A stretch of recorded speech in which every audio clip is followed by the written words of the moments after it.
Welcome to Frank Stajano Explains and to the Formal Languages part of the Discrete Mathematics course at Cambridge. In this video I introduce the finite automaton. Singular automaton, plural automata, as you know if you studied ancient Greek when you were little before specializing in computer science. An automaton is a machine, a robot if you wish, and a finite automaton is one that has limited memory.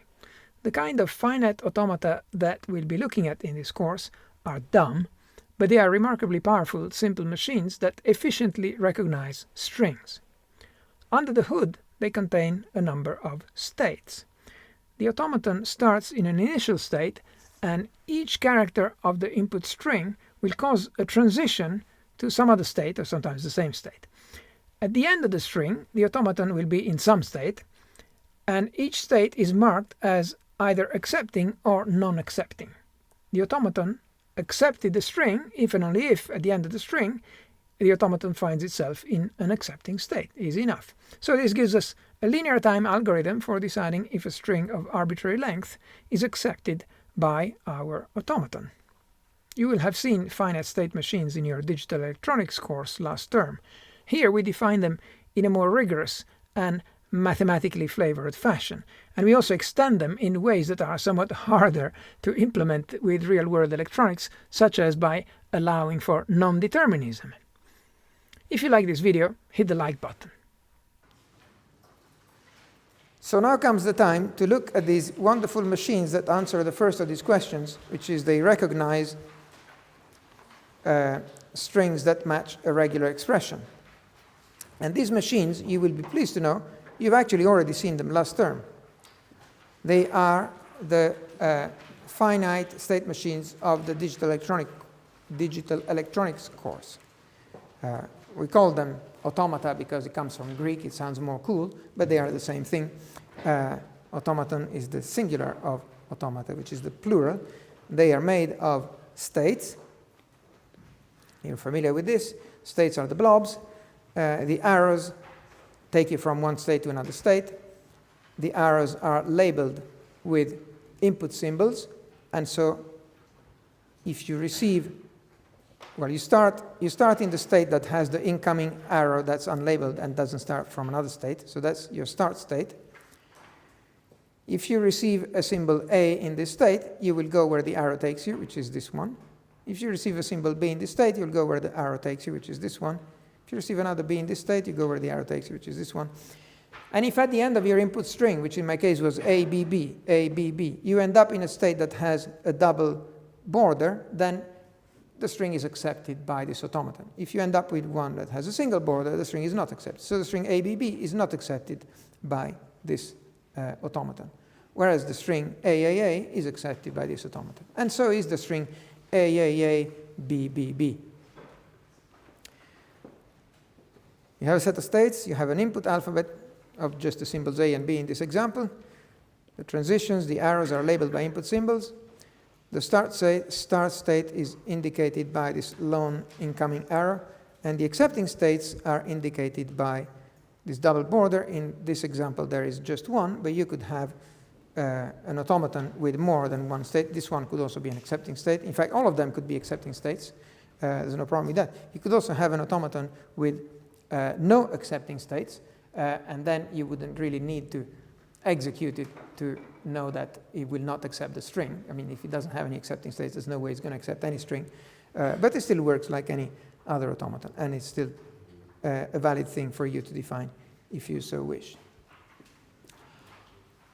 The language that is accepted by a finite automaton is simply the set of all the strings that have that are obtained in this way.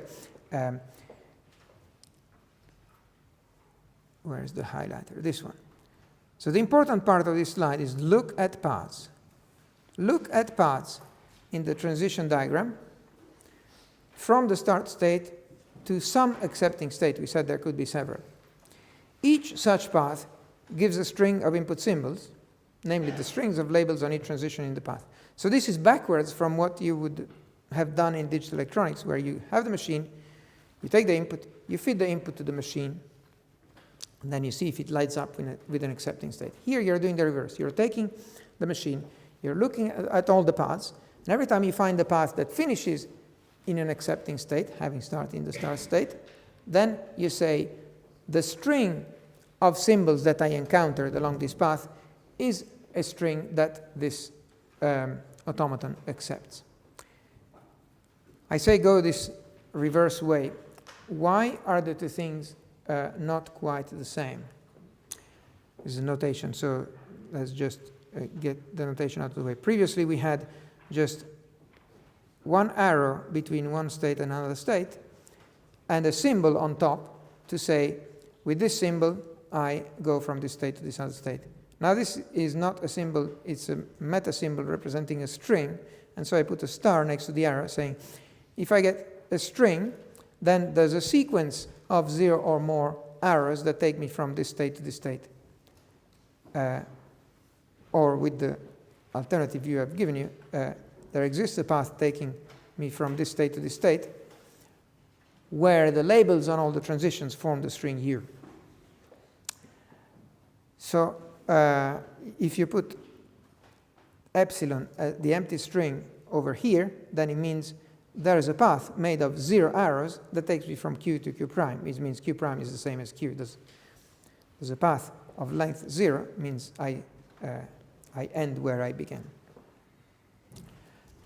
But I was saying, why are the two things, looking at it from the string to the accepting state, or from the path to the string, why are they not quite the same? And we will see that in just a moment. Here's another example. Always worth playing a bit with examples before doing all the theory. Same for when you write your own answer to an exam question. Just if you have a grand theory, just try it on a small thing and see if it works. This string AAAB, if I start in this Q0 state, A takes me to Q1, A takes me to Q1, A takes me to Q3, and B takes me again to Q3, which is an accepting state, and therefore this string belongs in the set LM of the language recognized by this machine M, because there exists a path from Q0 to Q3, which is an accepting state, whose transitions are labeled AAAB. Now, ABAA does not belong in the language of this machine M, because for any state Q such that I go from Q0 to Q with a string ABAA, then it so happens that that state is Q2. It's a strange way of saying it, but it means, okay, well, I'm here, I go A, B, A, A. The only place I could end up in is Q2. For all Qs that take me somewhere from Q0 with this string, it so happens that all these states are Q2. That's the only state that does that. This seems very contrived, but we are saying that for something that will become clear in 2 slides. So let me go back here. But if you wait until that other slide, we will see why that made sense. So this here is an attempt at interpreting what the language recognized by this is. And I'm giving you the insight that the language of this machine is the language that would be recognized by this regular expression of having an A or a B as many times as you like, then 3 A's, and then an A or a B as many times as you like. So you can have an A or a B as many times. That's not quite so obvious, this part. I mean, having 3 A's and then an A or a B as many times as you like, that part is pretty obvious. This part you need to think about a little more. And it would be useful if you actually did think about it on your own. But it is true that if I can have an A and a B, or AA and a B. And what happens is that I can have B's, I can have more B's, A, B, B, B, B, B, B. Whenever I try to make a string of things in here, I'm actually trying to go through these 3. But so long as I haven't reached the 3rd one, then I'm sent back to the start. So you can see these these states as counting how many consecutive A's have I seen. Here I've seen 0 consecutive A's. Here I've seen 1 consecutive A, and if I get another A, I've seen 2 consecutive A's. Because if I get a B, then I have not seen 1 consecutive A anymore because I have to restart from 0. And then here I've seen 2 consecutive A's. If I see another A, then that's 3 consecutive A's, which is already an accepting state because I can already stop here. But if not, I go back to 0. I have to start again. So that's how this is obtained. So I'm always making attempts at this, and if I get a B in between, then I say, oh, sorry, that was not here. Actually, I was in here. So the thing we wanted to say for a while was that this relation that, given the state I'm in and the symbol I receive from the input, sends me to another state, might, in the general case, not send me to one other state. It might send me to one of several possible states, including none. If that is so, then this is a non-deterministic finite automaton. If instead it sends me to exactly 1 for every possible combination of state and input symbol, then I call it a deterministic finite automaton. And the ones you've seen in the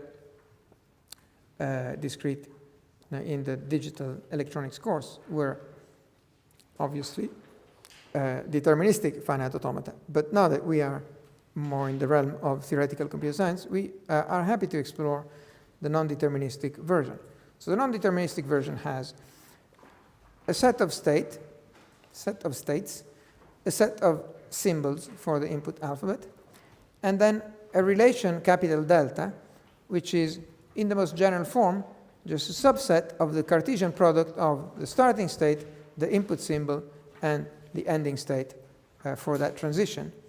So if I'm in the starting state and I receive that input symbol, then this is a relation, a generic relation. It's not a function from this to this. So I can have many tuples where I have the same starting state Q0, the same input symbol A, and many, I can have a tuple that says QA, Q0A, Q0. It could say Q0A, Q7, Q0A, Q19, and they're all valid tuples of this relation. So when I'm in Q0 and I get A, I might go into any of the things for which there is a tuple. That's the non-deterministic part, including none. There might be no tuple for a certain combination of input symbol and starting state. S is a specific state designated as the starting state, and F, capital F, is a subset of the states that are designated as accepting. The subset can have as many states as you like, including all of them, including none of them, including exactly 1, including a number different from 1 or 0 or all of them. And so this notation we've already seen, that there is a transition from Q to Q prime with input symbol A, simply means that the tuple Q, Q prime, and A is in the relation delta that defines the allowed transitions of this automaton. So here we have an example of a non-deterministic finite automaton which recognizes the same language as the previous one. And I'm not proving that to you, I'm just telling you. It's again all the strings that start with anything, finish with anything, and have at least 3 A's, 3 consecutive A's somewhere. So this one you can see starts with anything, you can have A's and B's, and you stay here for as long as you play with the start with anything. Then when you decide to have your 3 A's, you have your 3 A's, and then you can continue with having anything in here. But notice the thing that makes this an NFA is that from Q0, you can go with an input symbol of A, you can go to Q0, you can also go to Q1. It's up to you to do one or the other, and both are valid ways of using this machine. There is a path in this machine from Q0 to Q0 with the string A. There is a path from Q0 to Q1 with the string A, and so on. So both of these, all the paths that end in Q3 are accepting the language. This stuff turn here and go here. or just don't waste any time here, just go straight here or go here, do plenty of that and so on. They're all fine. The deterministic finite automaton instead is one where this relation delta has a unique value for the third element of the tuple once you have chosen the first and the second. So if you fix the state and input symbol, then the destination state is unique in the deterministic finite automaton. And so we indicate this, this relation, which is now a function from a Q Cartesian product E into Q, because it's a function, we indicate it with the lowercase delta function of Q and A. And it has a unique result, which is a member of Q. So the one that we had originally was a DFA, so we bring it back again. And here's the DFA for recognizing the strings that have 3 consecutive A's. And you can tabulate the next state function as you have done in digital electronics by saying if I am in this state and I receive this input symbol, then I go to this state. If I'm in this state and I receive this input symbol, I go to this state, and so on. And then you can use this, taking a string of input symbols, navigating through this by one lookup at a time, and seeing whether you end up in an accepting state or not.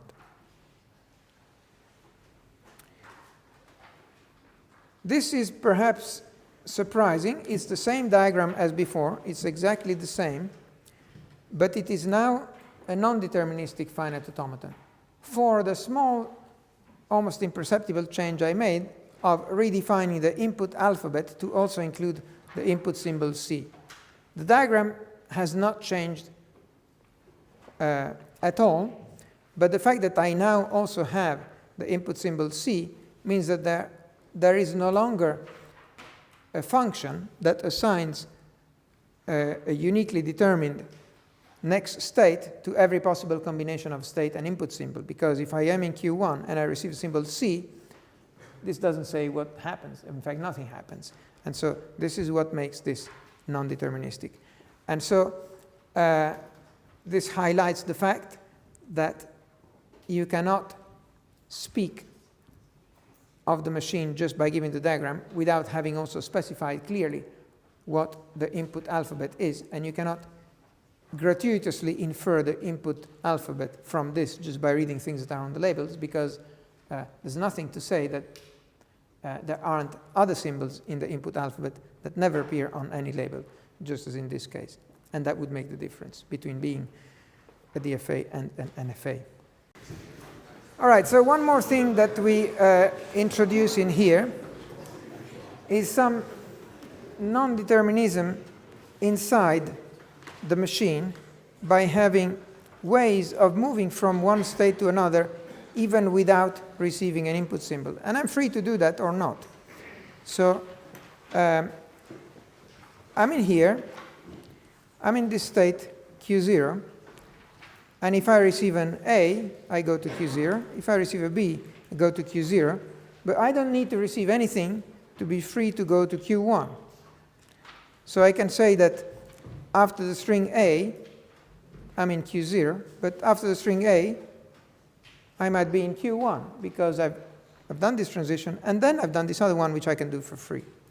So when you have an epsilon transition, you can take it or not take it, but you don't have to consume any input symbols to do so. And so if you take the other view, look at paths in this automaton from the start to any accepting state. There's 3 in this case. So I look, for example, at the path that goes A, B, epsilon, B, B into an accepting state. So this means the string A, B, epsilon, B, B.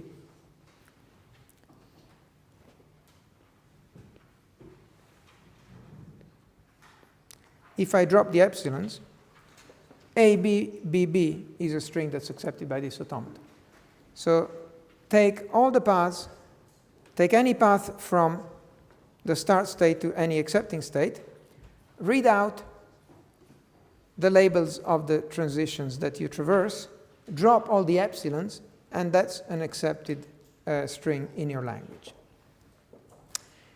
Just to keep our sanity, we keep separating the meta symbols from the symbols because otherwise things become too messy.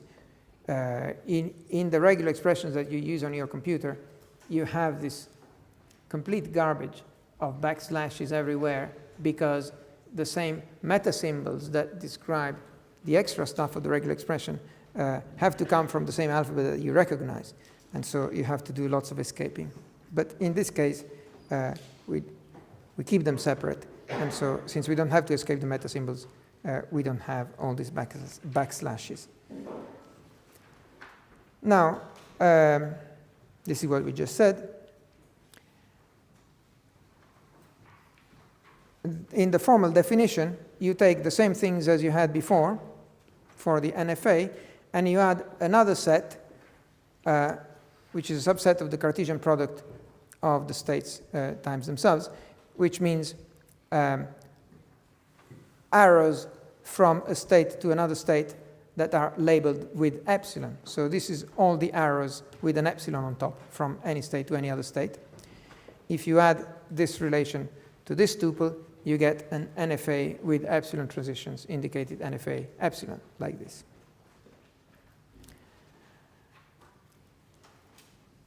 And you could think, okay, clearly every deterministic finite automaton is can be obtained, well, every deterministic finite automaton is also a non-deterministic finite automaton, except that the relation has this particular shape where there is a unique value for every combination of state and input symbol. So it sounds like the NFA is a bit more than the DFA, because every DFA is also an NFA, but not vice versa. And then the NFA epsilon, you can say every NFA epsilon is also an NFA, except that so every NFA is also an NFA epsilon, provided you make the transition relation with the epsilons, the T thing, empty. So the NFA epsilon seems to be more powerful than the NFA without epsilon. But a surprising result, which we will work on next, is to show that they can all be converted into each other. And so the expressive power of the DFA, the NFA epsilon, is exactly the same. And so we are free to use the NFA epsilon when it makes it easy to describe the thing we want, but then we can convert it to the DFA, which is then easier to operate when it comes to the business of actually using it to recognize whether a string belongs in the language or not.